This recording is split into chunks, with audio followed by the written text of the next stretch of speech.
Sup nerds, I'm Tom. I'm Wes. I'm Aaron. We're Neverboard Gaming, and we are taking a look at the prototype version of Imperius by Colossal Games. I almost said by Kickstarter.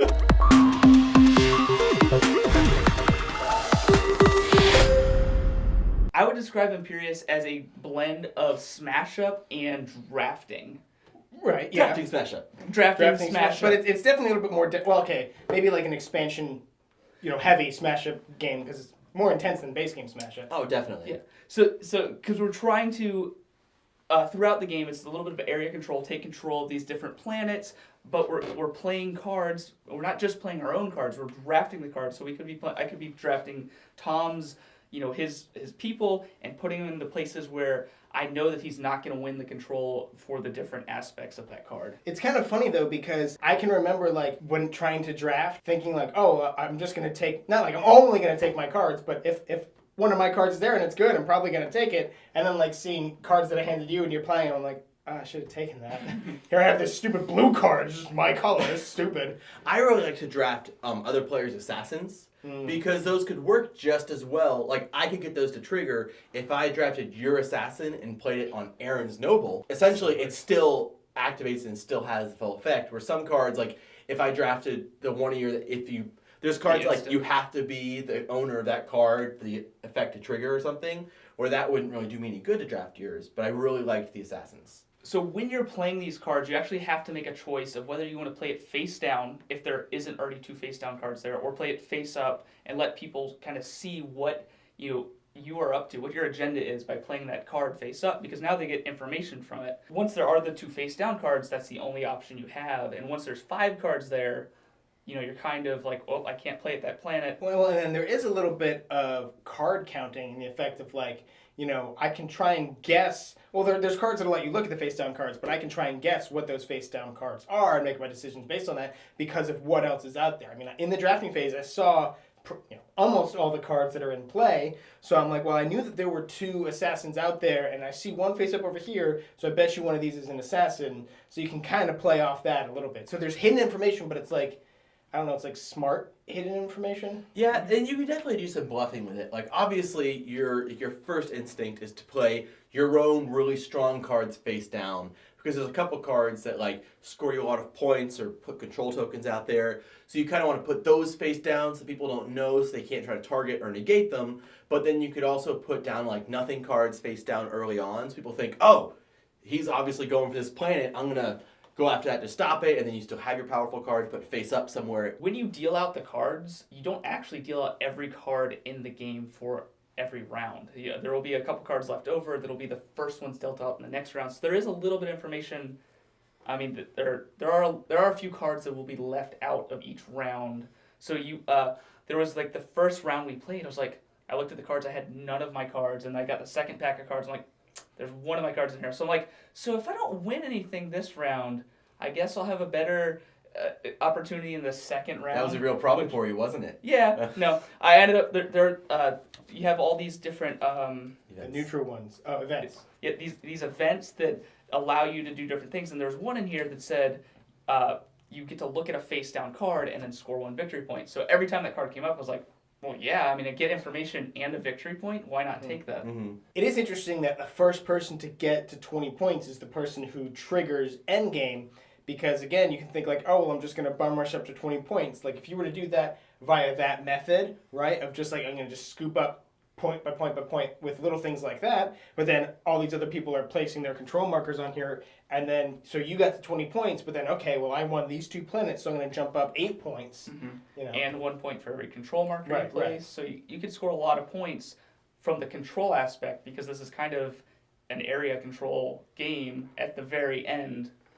So the very end of the game scores very similar to Smash Up, where whoever has the majority of points at each place score. I guess Smash Up scores if you get to that number, where this scores whoever has majority. Yeah. But the difference is that this game scores a lot more with cards that are played. Some cards instantly score you points, or at the end of each round, the cards are wiped, and some of those cards that were out there score you points, either the points on a planet, or they score you points, on that card, or they can either assassinate other cards that cause other players to take negative points. Mm-hmm. So while that's true, this is definitely not a point salad so to speak, Yeah. game. While there are multiple ways for you to gain points, you really have to try and focus on one. Because I was actually trying, it's like what are the blue and the red? Strength and favor. So I was like, there was a way where if I had played my cards right, maybe I'd actually be able to have the most red and the most blue, the most strength and the most favor to score these two cards. But that was, one, really hard to do, especially since he played a card that negated one of my other cards.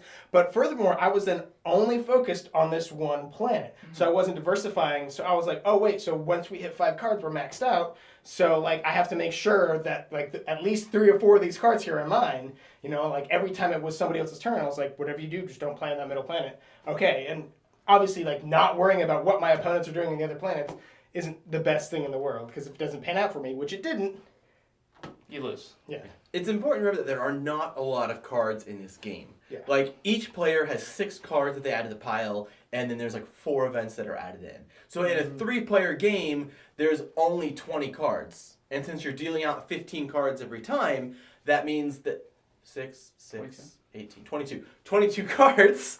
So when you're dealing out 5 cards to each player, there's still 7 cards left in that deck, such that next time it comes around again, a lot of those cards in the last round are going to repeat. So it's possible to have some cards in every single round of the game, so they're going to come up again and again and again and again. And it's not like a deck builder where you're like, oh, you see these cards a lot, and then less frequently, and then less frequently, and then maybe not at all.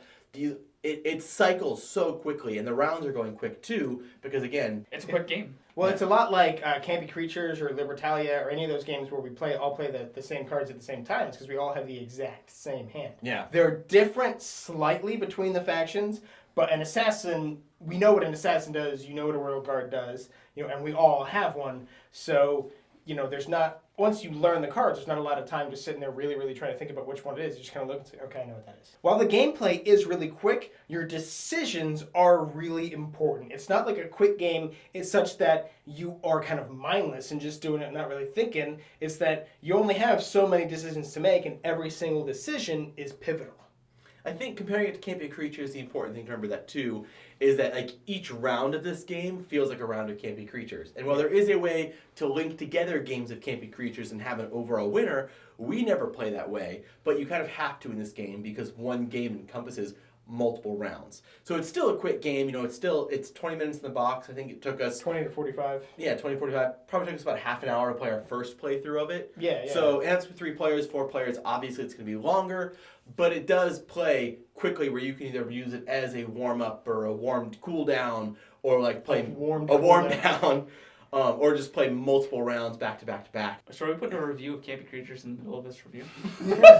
And like a lot of these really quick rounded games, there is a little bit of wackiness to this game. There's a little bit of randomness. Like Aaron said, you can have a round where not a lot of your cards come up in the deck. So maybe this round you don't see as much. You may not score any points this round, but next round a lot of your points are going to come up. I think the first 2 rounds, I scored nothing. I got no control. Like, I was just sitting there, nothing was happening, and then the next round, I scored more points than Tom scored in 3 rounds.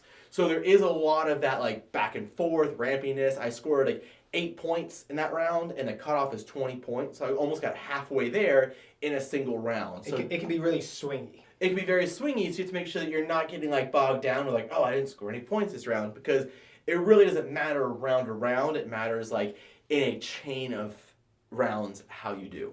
And though you may not be scoring points, if you're putting down tokens on these planets, you're scoring end game points. I wasn't doing that either. I know you weren't. Yeah, you were sucking hard. But there were a handful of rounds where nothing would happen, where we'd have equal strengths and equal. I already forgot the blue favor again.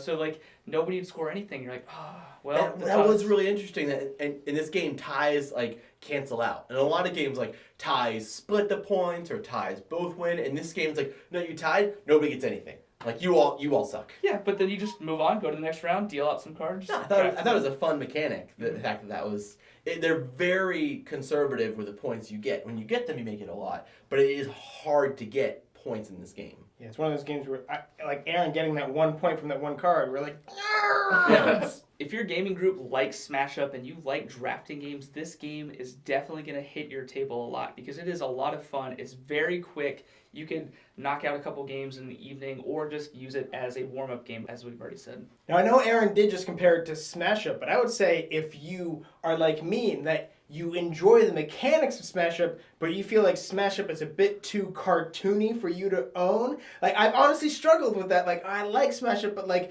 it's so goofy and wacky and stuff. The art in here is fantastic. You feel real, like, serious playing it. You know what I mean? You're dropping down all these hardcore, like, ooh, assassin and blah, blah, blah, blah. It does fit really well thematically. You know, the ruler has died and we're all different people vying to try to take the throne, and we're like backstabbing each other. We're sending our person here and you're sending your person to stop that person, and there's a lot of just like no momentum. Great politics, just a lot of movement and no one's going anywhere.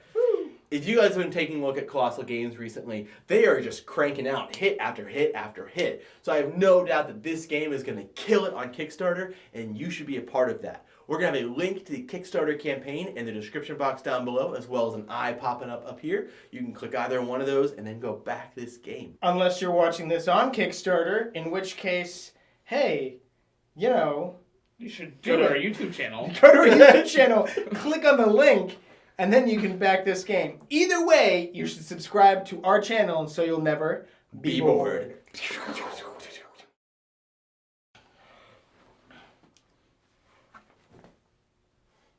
Hang